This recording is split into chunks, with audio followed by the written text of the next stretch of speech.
Vamos abrir a Escritura Sagrada em Tessalonicenses, capítulo de número 5. Nós estamos concluindo a nossa exposição na primeira carta aos Tessalonicenses. 1 Tessalonicenses, capítulo de número 5.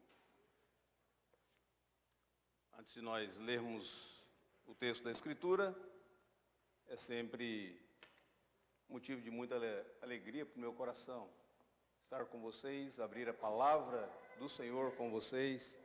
E devem ter percebido, a família está quase toda completa esse final de semana aqui em casa. Já devem ter visto os meus netos, parecem muito com o avô, são muito bonitinhos.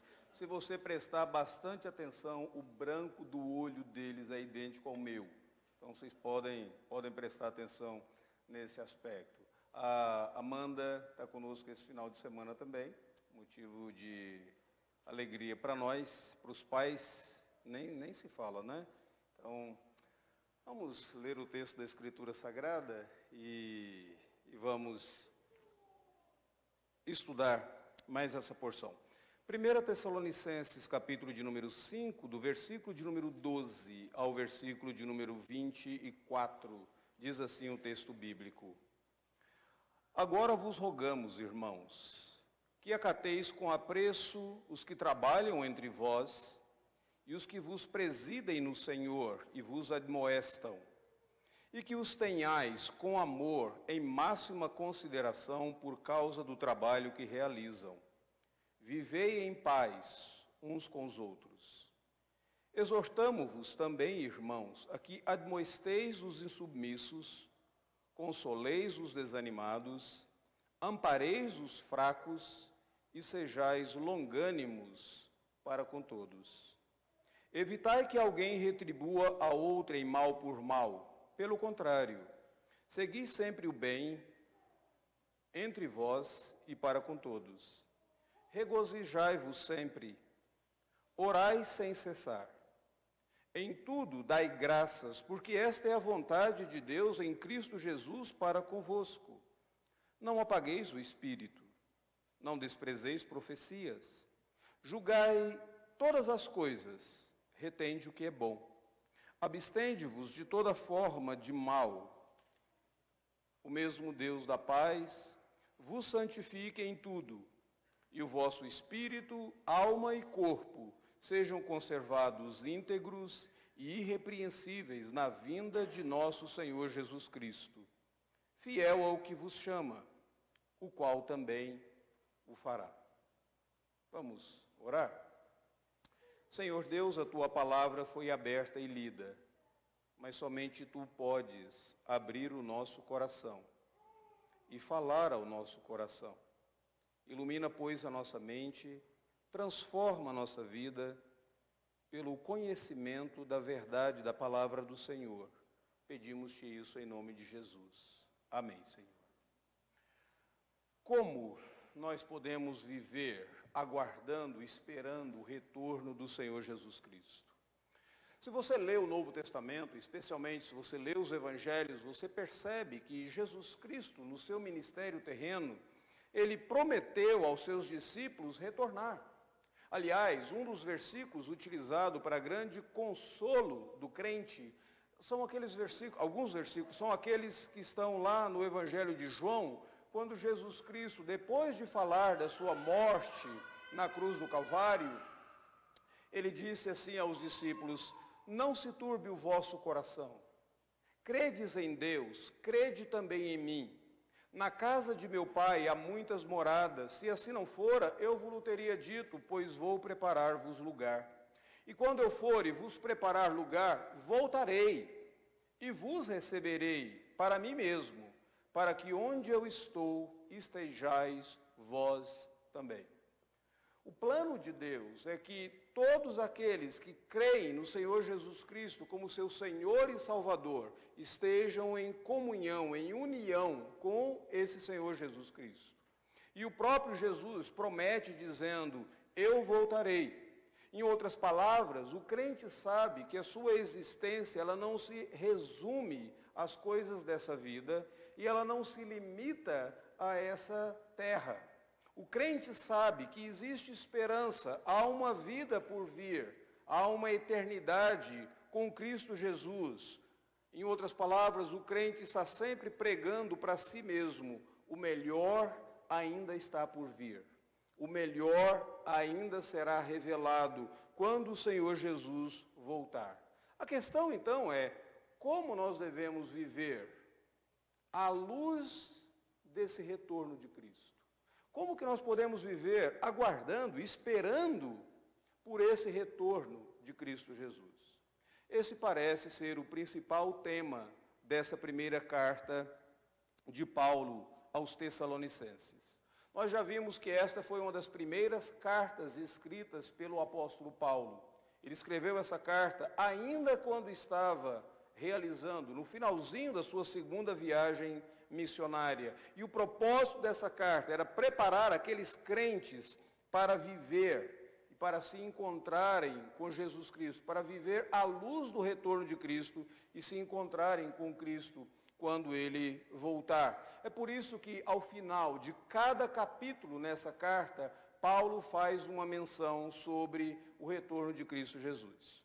Capítulo 1, versículo de número 10, capítulo 2, versículo de número 19 e assim por diante. Ao final de cada capítulo, ele faz uma menção da segunda vinda de Jesus Cristo. É como se o apóstolo Paulo quisesse deixar bem claro para os crentes que estavam lendo essa carta originalmente, que ele queria que eles entendessem o que significa viver aguardando o retorno de Cristo. No capítulo de número 1, ele diz: para você viver aguardando o retorno de Cristo Jesus, procure confirmar a sua eleição.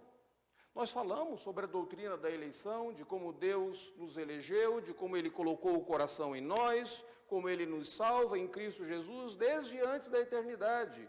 Paulo agora escreve para os Tessalonicenses dizendo: irmãos, quando nós olhamos para vocês e vemos que vocês estão desenvolvendo a fé, a esperança e o amor, nós sabemos que vocês estão confirmando a eleição de vocês. Está aqui, seria uma das primeiras maneiras que eu e você poderíamos viver aguardando o retorno de Cristo Jesus, vivendo aqui na terra de tal forma que as pessoas olham para nós, veem a nossa vida e elas têm a certeza: você de fato é um eleito de Deus. Você foi escolhido por Deus para a salvação.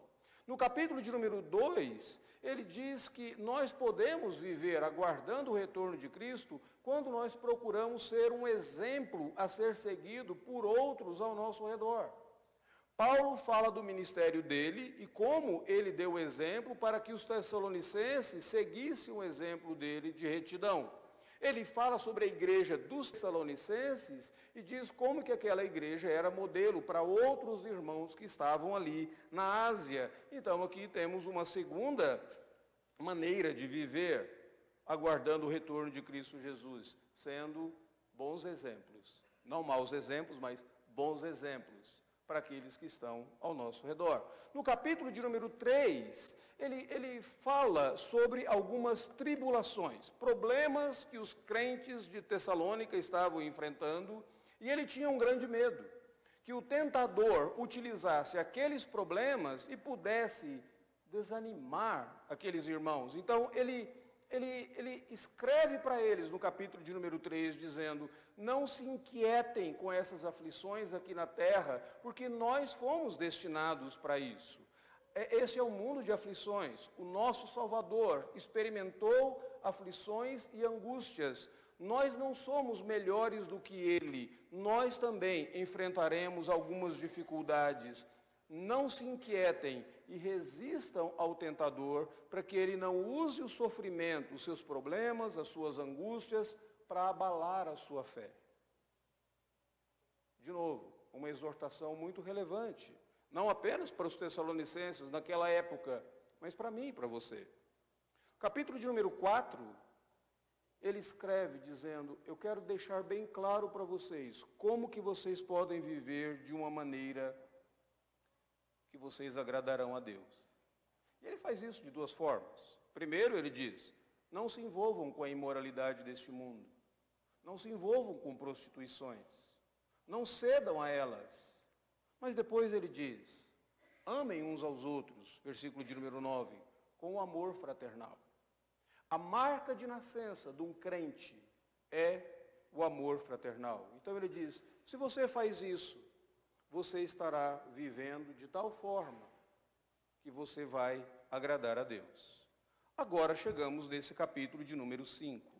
Especialmente do versículo de número 12 até o versículo 24, que foi o que nós lemos nessa manhã. E aqui eu gostaria de chamar a sua atenção para 3 coisas nesse texto. Em primeiro lugar, observe o versículo de número 12. Aqui ele inicia uma nova sessão, ele está iniciando um outro assunto. Por isso que ele usa a expressão, agora vos rogamos, e ele diz, irmãos. Todas as vezes que ele diz, portanto, irmãos, ele está iniciando um novo assunto. Versículo de número 1 do capítulo 4, ele diz, finalmente, irmãos, e ele fala sobre a vida que eles deveriam viver. Versículo de número 1 do capítulo 5, irmãos, relativamente aos tempos e às épocas, e ele fala de um outro assunto. No versículo de número 12, ele dá essa indicação, essa pistazinha para mim e para você, de que ele está iniciando um outro assunto. Então ele usa esses termos que introduzem um novo assunto, um novo parágrafo, uma outra ênfase. Então ele diz, agora, irmãos. A segunda coisa que eu quero que você observe é que o que ele vai apresentar é uma série de exortações. Na sua Bíblia, provavelmente tem como título, e esse título não é inspirado, o que é inspirado é o versículo bíblico, mas alguém que dividiu a Bíblia nesses textos, colocou como título aí na sua Bíblia a expressão diversos preceitos, porque de fato são muitas exortações. Versículo de número 2, ele diz, nós vos rogamos. Versículo 14, nós exortamos, e depois ele vai utilizar vários imperativos. Vivei em paz, evitai que alguém retribua a outrem mal por mal, regozijai-vos sempre, orai sem cessar, dai graças. Vários imperativos ele coloca. E aqui tem um terceiro aspecto que eu queria chamar a sua atenção, é que parece que todas essas exortações estão desconexas. É como se ele estivesse tentando escrever algo, mas aí ele não tem tempo para desenvolver. Então fica apenas esses versículos rápidos. Aliás, se você quiser decorar versículos, aqui você tem uma lista de versículos fáceis para decorar, porque são pequenos, não é? Orai sem cessar, regozijai-vos sempre, não apagueis o espírito. São muito fáceis para você decorar. A questão é você saber o que eles significam. Como é que nós podemos juntar todas essas coisas, esses preceitos aqui, em um tema único e ver o que isso significa para nós? Eu creio que o versículo que une tudo é o versículo 23 e 24. É a oração que Paulo faz. É como se Paulo estivesse escrevendo e o clímax de tudo aquilo que ele está escrevendo está no versículo 23 e 24, quando ele diz assim, o mesmo Deus da paz vos santifica em tudo, e o vosso espírito, alma e corpo sejam conservados íntegros e irrepreensíveis na vinda de nosso Senhor Jesus Cristo. Então, ele deixa aqui o desejo dele, no formato de uma oração, pelos Tessalonicenses. Ele quer que esses Tessalonicenses, no momento em que Cristo voltar, naquele momento que os céus se abrirem, a trombeta tocar, Jesus voltar, ele quer que esses Tessalonicenses sejam aperfeiçoados, que eles sejam santificados em tudo, que eles sejam guardados, conservados, íntegros e irrepreensíveis. É o desejo expresso no formato de uma oração. E no versículo de número 24, ele diz que a certeza que ele tinha, que aquilo haveria de acontecer, é que Deus o faria. Fiel é o que vos chama, o qual também o fará. Então, se você observar, a oração de Paulo é uma oração fantástica. Porque ele não está orando simplesmente para que você prospere financeiramente, para que você tenha saúde. Normalmente, quando nós fazemos uma reunião de oração, nós falamos, alguém tem um pedido de oração e a pessoa diz, ore pelo meu primo que está doente, ore pela minha avó que está doente, ore para que eu vou fazer outra cirurgia, ore para que eu me recupere bem. Geralmente, os nossos pedidos de orações são pedidos materiais. Eu não sei quanto a você, mas normalmente os meus são assim. Eu oro para que eu tenha um outro emprego, para que eu tenha um outro serviço, oro para que a situação melhore, para que o casamento seja sempre harmonioso e assim por diante. Normalmente, os nossos pedidos são para progressos nas coisas dessa vida. A oração de Paulo é a oração para que o progresso dos crentes seja um progresso em santificação. Um progresso, que eles sejam guardados, preservados na integridade. Integridade significa que nenhuma área da vida deles deixe de ser preservada. Por isso que ele usa a expressão espírito, alma e corpo. Ele está usando coisas indivisíveis. Como é que você divide a alma do espírito? Não divide. E ele está dizendo que toda a vida do crente seja guardada santa, pura. Por quê? Qual que é o propósito da vida? O que diz o nosso catecismo? Glorificar a Deus e desfrutá-lo para sempre. Esse é o propósito da vida. Qual que é o propósito da vida do crente? Sede santos, porque eu sou santo. Então Paulo está dizendo, eu oro para que isso aconteça na vida de vocês. Finalmente, eu oro para que isso seja uma realidade na vida de vocês. E eu tenho a garantia de que Deus o fará. Paulo está dizendo, eu sei que você não consegue isso por você mesmo. O versículo de número 24, ele diz, fiel ao que vos chama, Ele vai fazer. É claro que você tem oposição na sua vida cristã. É claro que vai ter ação do tentador. É claro que existe a possibilidade do desânimo, mas Paulo ora e dizendo, eu tenho certeza que Deus o fará. A grande pergunta é, como é que Deus faz isso? Como Deus santifica a minha vida? Como Deus santifica a sua vida? Como que Deus santificaria a vida daqueles tessalonicenses? Aí então estão os diversos preceitos, aquilo que ele falou antes, do versículo de número 12 até o versículo de número 22. Aqui Paulo diz, 3 maneiras de Deus santificar a minha vida e a sua vida. Em primeiro lugar, por meio do relacionamento entre o crente e os seus líderes. Observe o versículo 12 e 13. O assunto que ele aborda aqui é um assunto de liderança na igreja. Agora, irmãos, vos rogamos que acateis com apreço os que trabalham entre vós e os que vos presidem no Senhor e vos admoestam, e que os tenhais com amor em máxima consideração por causa do trabalho que eles realizam. Paulo está falando aqui, em outras palavras, do relacionamento entre o crente e os líderes da igreja. Observe aqui uma coisa bem interessante, ele não fala do líder da igreja, ele diz dos líderes da igreja, os que entre vós trabalham, os que entre vós, os que vos presidem. E eu acho fantástico, porque Paulo já estabelece aqui para mim e para você, que na igreja deve haver uma pluralidade de líderes. Não é um líder só, mas uma pluralidade de líderes. E se você me permite dizer, eu me sinto muito confortável no sistema presbiteriano, porque no sistema presbiteriano você tem uma pluralidade de líderes. Você tem presbíteros, regentes, docentes. Você tem diáconos.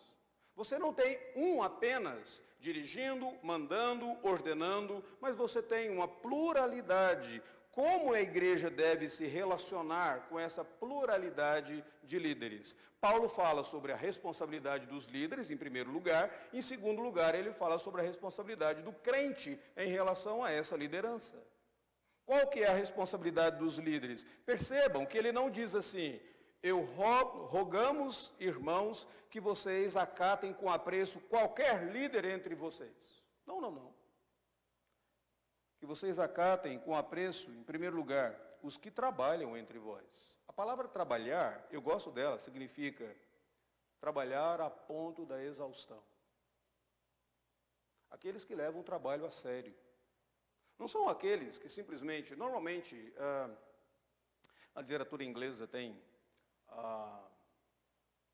um livro muito interessante, que não vai adiantar muita coisa eu citá-lo aqui para alguns de vocês, então eu vou citar o conteúdo dele. Em determinado momento, ele diz que os pastores na igreja são os mais beneficiados, porque eles descansam de segunda a sábado e eles só trabalham um dia da semana.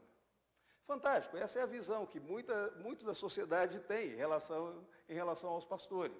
Eles têm de segunda a sexta para descansar e no domingo, então, eles têm para trabalhar. Bom, aquilo já estava na cultura americana desde 1800, mas as pessoas pensam assim. Paulo não pensa dessa maneira. Para Paulo, os líderes são aqueles que trabalham a ponto de exaustão. Esses devem ser honrados. Esses devem ser tratados com apreço. Depois ele fala de uma outra responsabilidade dos líderes, assim, aqueles que vos presidem no Senhor. Em outras palavras, Paulo está dizendo, não é a opinião pessoal daquele que dirige, não é a opinião pessoal daquele que governa, mas ele preside no Senhor. Ele tem que trazer uma orientação de Deus, ele tem que estar embasado na palavra de Deus para poder cuidar, dirigir, liderar a igreja. Não é uma igreja dos meus sonhos, mas é uma igreja conforme a palavra de Deus. Terceira responsabilidade dos líderes, ele diz, aqueles que vos admoestam. E a palavra admoestar aqui é uma palavra difícil, porque significa confrontar pecado. Sabe qual que é a coisa mais difícil para um líder da igreja? Quando ele tem que sentar com você e falar o seguinte, você não está vivendo conforme o Evangelho. Você não está tratando a sua esposa conforme Cristo quer que você trate. Você não está vivendo na pureza conforme Deus quer que você faça. Você não está cuidando e nem mesmo investindo as suas posses conforme a palavra de Deus orienta. Isso é duro. Isso é mais difícil do que ir a um velório, e velório é uma das coisas duras para mim.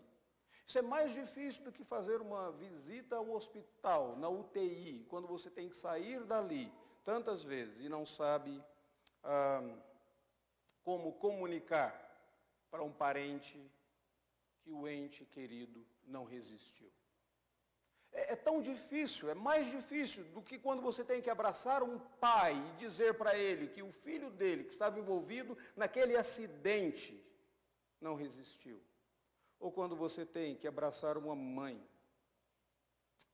e dizer para ela que ela verá o filho dela, de 5 anos, atropelado por um carro, por um motorista bêbado.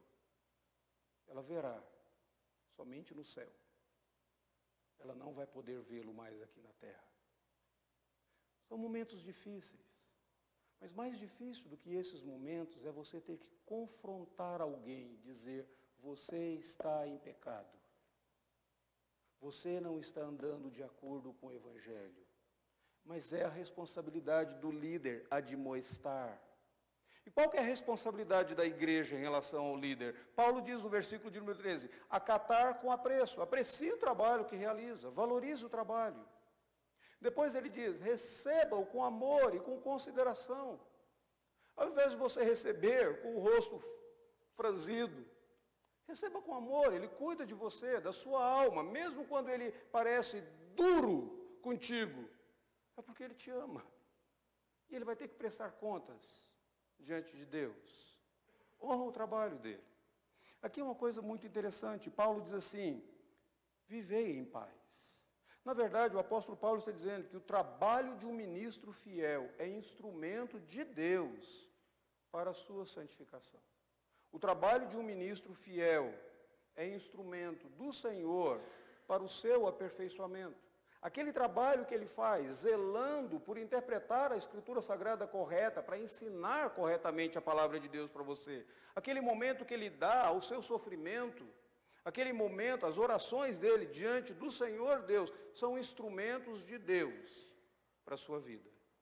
Então Paulo diz, acate com apreço, com amor, em máxima consideração. Essa é a primeira maneira.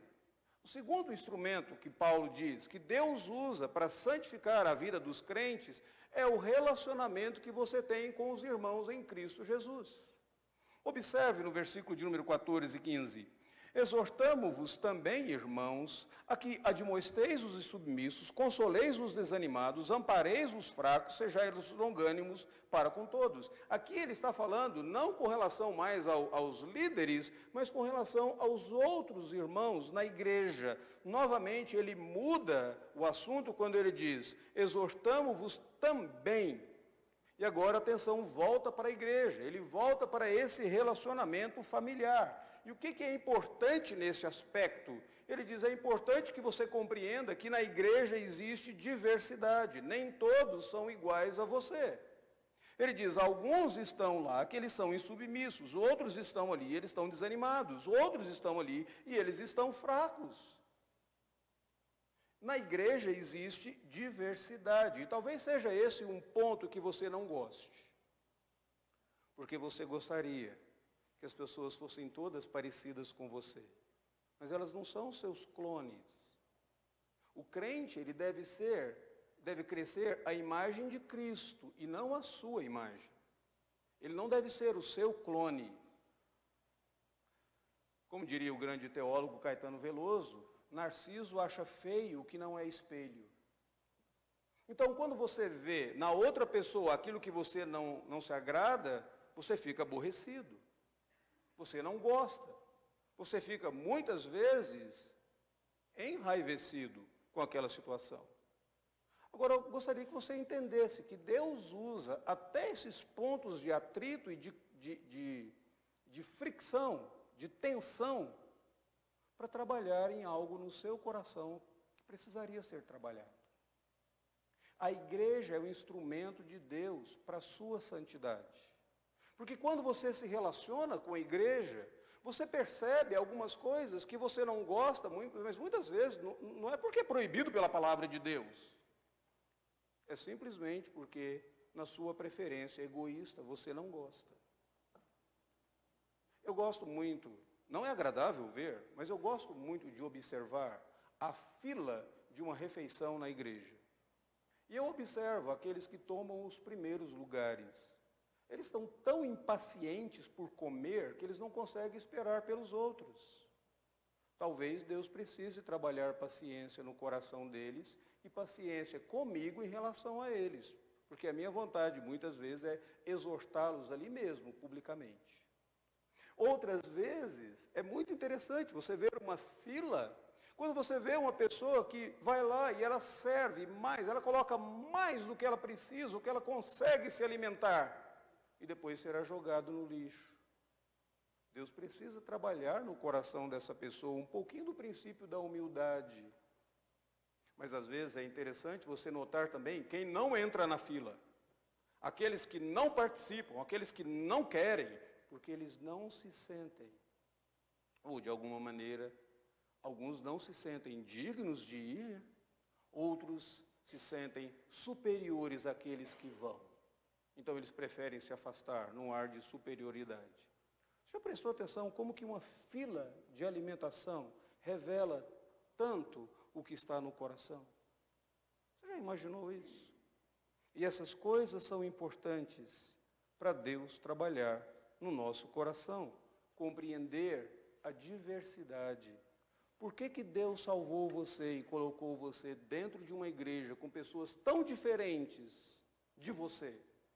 Para trabalhar no seu coração e trabalhar no coração delas, a fim de que vocês aprendam a amarem uns aos outros. Depois ele ainda coloca uma coisa interessante, ele diz que é importante discernir não apenas a diferença, mas as diferentes abordagens dos diferentes grupos que você encontra na igreja. Se você observar, no versículo de número 14, ele nos fala de 3 grupos importantes aqui. Vejam bem, ele fala, alguns que são insubmissos. Como que você trata o insubmisso? Quem é o insubmisso? O insubmisso é aquele que você já ensinou para ele, não faça isso, fulano, faça daquela outra maneira. E ele já ouviu uma vez, ele já ouviu 2 vezes, mas ele não obedece. Você diz de novo, não haja dessa forma, e ele não lhe obedece. Paulo diz, sabe a maneira de você tratar o insubmisso? Admoesteis. O que significa admoestar? Confronto. Vira para o insubmisso e confronte-o. Diga para ele, você está errado, você está vivendo em pecado e o que você está fazendo não glorifica a Cristo Jesus. A maneira de você responder, a forma de você reagir, não honra Deus. Você está errado. O insubmisso, você confronta. Mas não existe apenas insubmisso na igreja. Ele diz que tem uns que estão desanimados. Eles estão sem a alegria de prosseguir, sem o ânimo de prosseguir. O que você faz com o desanimado? Você confronta? Não, se você confrontar o desanimado, pronto, você colocou tudo a perder. Ao desanimado, o apóstolo Paulo diz, console, coloque-se ao lado dele, dê o braço para ele se apoiar, ajude-o, ofereça ajuda, porque ele está desanimado. Mas não é apenas insubmisso e desanimado na igreja. Tem alguns também que estão fracos. O que você faz com o fraco? Você ampara, você carrega, você serve de apoio para com o fraco, até o momento que o fraco se sinta forte para caminhar por si mesmo. São somente esses os grupos que existem na igreja? Não. Tem um 4º grupo aqui, se você não percebeu. Está implícito. Você que vai praticar tudo isso. Você que consegue receber essa exortação. É por isso que Paulo diz no versículo de número 14, nós vos exortamos, irmãos, que vocês façam assim. Então, a igreja é instrumento de Deus para a sua santificação. Perceba que existe diversidade. Perceba que você tem que ter discernimento para tratar cada um segundo o grupo que ele pertence. Em último lugar, versículo de número 15, ele diz assim, e não evitai que alguém retribua a outrem mal por mal. O que Paulo está fazendo aqui? Ele está dizendo, compreenda que você não está mais lá no Antigo Testamento, compreenda que você faz parte do novo pacto, e no novo pacto agora, não é mais olho por olho, dente por dente. No novo pacto é, seguir sempre o bem entre vós, para com todos. Não trate a pessoa mal por mal. Não é porque a pessoa lhe deu uma má resposta que você vai dar uma má resposta também. Não é porque essa pessoa te ignorou no domingo passado que você ignora essa pessoa agora. Mostre para ela que você é melhor do que aqueles que viviam lá no Antigo Testamento, lá do Antigo Pacto, da lei mosaica, do olho por olho, dente por dente. Você foi revestido com a justiça de Cristo. Você faz parte do novo pacto da graça e você pode ser gracioso para com aquela pessoa que te desprezou, para com aquele que te ofendeu. Evitai que alguém retribua a outra em mal por mal. Segui sempre o bem para com todos. Quais são os instrumentos que Deus usa para me aperfeiçoar? Uma liderança fiel, os irmãos ao meu redor, a igreja como um todo. Em último lugar, o meu relacionamento pessoal com Deus. Primeiro ele fala do seu relacionamento com os seus líderes. Depois ele fala do relacionamento com os irmãos. E agora ele chama atenção para o relacionamento com Deus. Versículo de número 16, ele diz, regozijai-vos sempre, orai sem cessar. Em tudo dai graças, porque esta é a vontade de Deus em Cristo Jesus para convosco. Agora sim, ele está falando de coisas que eu e você praticamos no nosso dia a dia. Coisas que nós podemos fazer, não apenas quando estamos na igreja, mas coisas que nós podemos fazer no nosso dia a dia. A semana atrasada, eu peguei um desses versículos e eu tentei meditar no versículo o dia todo. E eu tentei praticar o versículo o dia todo. Deixa eu contar algumas das dificuldades que eu encontrei para você. Eu peguei o versículo 16. Regozijai-vos sempre. Eu saí do trabalho e eu cheguei em casa. O que significa regozijar-se sempre? Quando você sai do trabalho, pega um trânsito intenso e você chega em casa e a sua esposa está doente. E o jantar não está pronto. E a pia continua cheia de vasilhas. E alguém precisa lavar porque elas não sairão dali por elas mesmas. Não existe uma mágica para lavar. E você diz, regozijai-vos sempre. E no meio da noite, quando você acorda e você vai ao banheiro, você percebe que o vaso sanitário está entupido. E você tem que sair da sua casa, desentupir o vaso sanitário na madrugada, 3 horas da manhã, e você diz para você, regozijai-vos sempre. E no outro dia, quando você tenta sair para o trabalho, o seu carro não pega, e você diz, regozijai-vos sempre. São coisas que você não pratica no relacionamento com a igreja, mas você deveria praticar no relacionamento com você mesmo. O que o apóstolo Paulo está dizendo aqui para mim e para você? Tente praticar a alegria independente das circunstâncias. Regozijai-vos sempre. Há uma diferença entre felicidade e alegria. Felicidade depende da circunstância, mas alegria depende do seu relacionamento com Deus. Regozijai-vos sempre. Tente praticar a prioridade da oração. Orai sem cessar. Tente praticar a gratidão contínua a Deus. Em tudo dai graças. E eu gosto da expressão em tudo, em toda circunstância. Evite a murmuração. Evite ser o crente estilo Hardy, do leão da montanha, aquela hiena mal-humorada que sempre dizia, ó dia, ó azar. Ou se você quiser a expressão em latim, que a hiena usa, ó mores, ó temporis. Pare. E você pode simplesmente agradecer.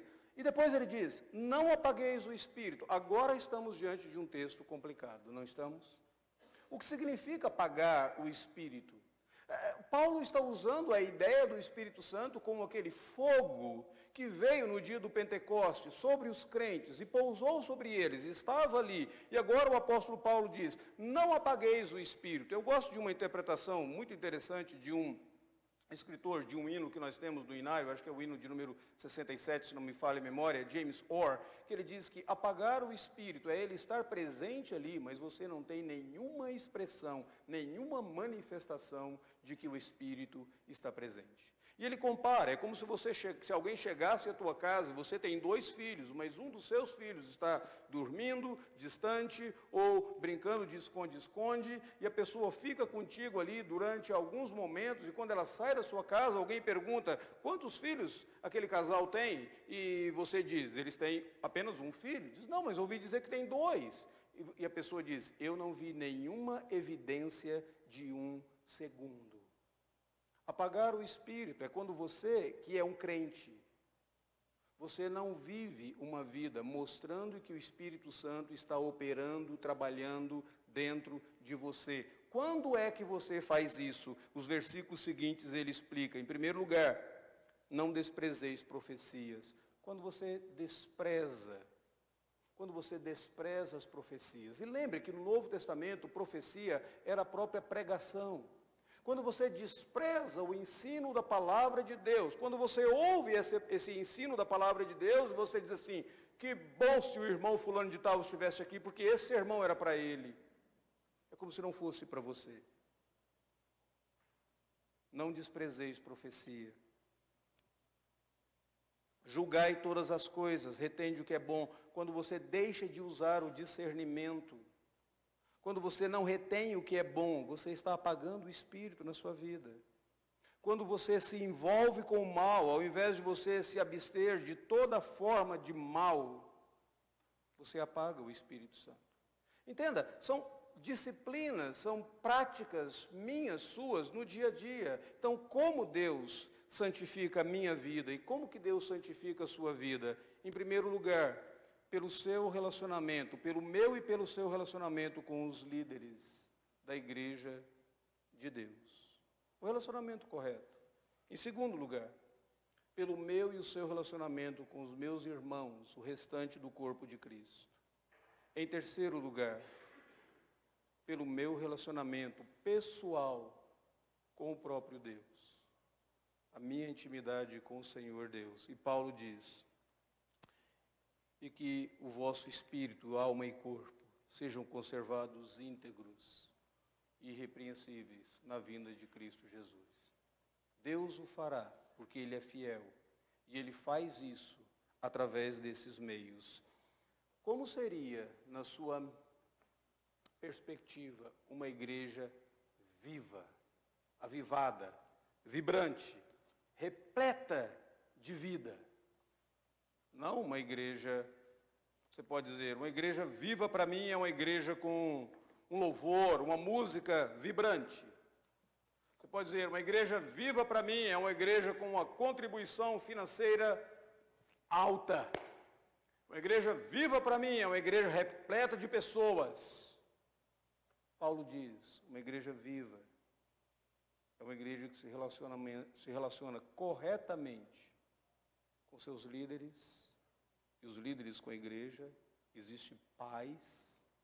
É uma igreja que se relaciona corretamente com os irmãos em Cristo Jesus, com discernimento, percebendo que existe diversidade, evitando retribuir um ao outro mal por mal, mas agindo e retribuindo com o bem, e uma igreja que cada membro zela do seu relacionamento pessoal com Deus, da sua vida íntima com Deus. Orai sem cessar, regozijai-vos sempre, dai graças em tudo. E aí o apóstolo Paulo diz, quando existem essas coisas, Deus opera por meio desses instrumentos a santificação na vida dessa igreja, na minha vida, na sua vida, para que nós sejamos apresentados santificados quando Jesus voltar. Minha pergunta é, qual tem sido a sua contribuição? Em qual desses 3 grupos você se encontra? Ou dos 4? Daqueles que conseguem exortar os outros, daqueles que estão sendo insubmissos, os fracos ou os desanimados? Como está a sua vida com Deus? Seu dia a dia, seu relacionamento pessoal com Ele.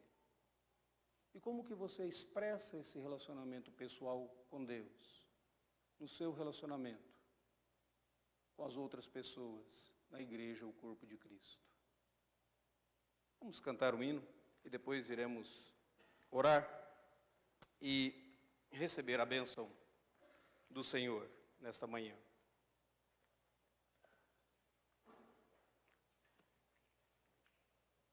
Vamos ficar de pé?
Recebei, pois, a bênção.